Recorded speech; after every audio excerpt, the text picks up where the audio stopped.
Whenever we finish a project, we do a lot of soul searching. A lot of reference got kicked around. The Seven Samurai, the Magnificent Seven. We talked very early on about showing off a more human approach to Spartans. I mean, we definitely focused on trying to go back to sort of the core of what made Halo CE, the Combat Evolved, the sort of phenomenon that it is. I remember my first time playing Halo, and I was in that first level, and after winding through these technical corridors, fighting aliens, and then I step out into this world, and it just opens up in front of me, and it's beautiful and alien and huge. That was a sort of seminal moment for me, and I think that's part of what we want to capture in Reach. Something that was core to the game at the beginning was that sense of wonder and exploration.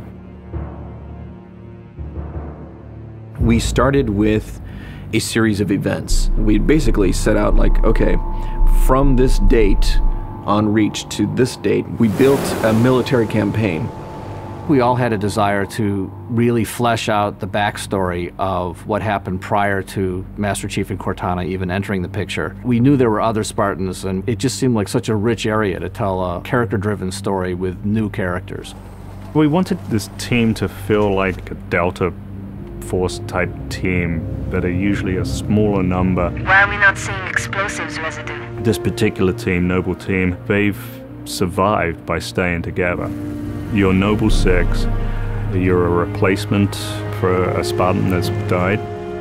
You're experiencing this story, boots in the mud. We looked at the story of Reach, and it was obviously a more intimate, character-driven story. We really needed the attention to real-world detail, trying to make these characters' faces really feel like believable. We started everything over from scratch, came up with a whole new rig for how we animate faces and also how we approach like texturing them, modeling them, everything, and just put a lot more time. Difference about a couple million polygons. We absolutely want Reach to tell a human story, and that's going to require us to invest significantly into higher fidelity models, much more open environments, larger numbers of AI than ever before in a Halo game.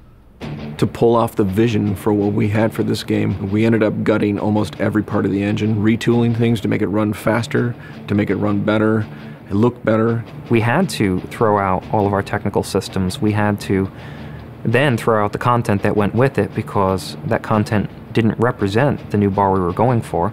Copy that, on our way. Don't need command to tell me. Been on hers half my life. Let's shoot it. We've got a great team of guys, and they could take motion capture and they could make the poses way more dynamic, way more expressive. Those changes bring out the life, they bring out the style of our characters. We had probably 4 times the amount of polygons to play with this time around, which gave us a lot more freedom and creativity in what we wanted to achieve. When you look at total engineers that are actually putting code that are actually affecting this game, I mean, it's massive, 30+ guys. It's crazy. When you shoot a rock face, you'll see sparks, rock chips, dust. In Halo 3, we had a maximum of 100 colliding particles. In Halo Reach, we have thousands. We've got much more customizable Spartans than we've ever had in the past. The number of polygons we can draw at one time has skyrocketed. It's changed the way we build things up close as well as out far. This is where Noble Team arrives, and then you're going to work your way down, all the way down these terraces. Big open environments, epic skyboxes. These are things that are quintessential to Halo. Like, we're building a planet that exists 500 years from now. We want to build spaces that you want to explore. We want to put twice as many characters, vehicles, and weapons into that environment. That's going to require massive improvements to the way we handle our artificial intelligence in the game. We now can put so many AI in an encounter that you can put 4 Spartans, the player, 8 Marines against 30-ish Covenant, and that's an actual serious challenge. Bringing the elites back was something that was really a true joy for us because they're such an awesome character to fight. What if the Spartans and the soldiers don't actually understand what the aliens are saying? What's that going to feel like? What if we can get back to having the aliens feel really alien and threatening? The these people and this planet and this story deserve something new and different.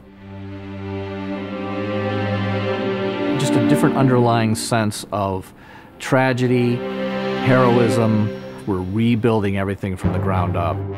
You have to walk this very fine balance. We want to add new things, but we don't want to rough up anybody's baby. I mean, that's the whole thing about the crazy sausage that is Bungie's Halo Reach ODST universe, is that we've sort of developed this gameplay that every person sort of has the different things about it that they like, and I still think that we still struggle to figure out exactly what, you know, like what can we add or remove without pissing off certain people in the population. We looked at the Halo 3 assault rifle, and it really does feel kind of dated. It fit the tech then, but now we have all of these new polygons to play with. We went to a lot of trouble to sort of ground the weapons and the vehicles more in this sort of more real, more gritty world. We refined a lot of the weapons to push them into their particular role, and that role is defined a lot by range and the range of combat that you're going to play. For instance, the DMR, which is a sort of medium to long range suppression marksman rifle. It's going to be a sandbox game. It's not going to be a carefully scripted game where every movement of the AI is controlled by a mission designer. It's much broader than that. It allows the player to deal with encounters in their own specific way. There's definitely going to be offhand grenade throwing. There's definitely going to be vehicles. There's definitely going to be a large number of weapons that are incredibly powerful, incredibly accurate, that allow the player to feel like a badass. Now, if you melee him in the back of the head, like you really mean it, you're holding down on the button, and you will launch into this more elaborate animation sequence. It's going to be a very different campaign experience for people overall. We're doing stuff in the campaign that people absolutely won't expect from a Halo game.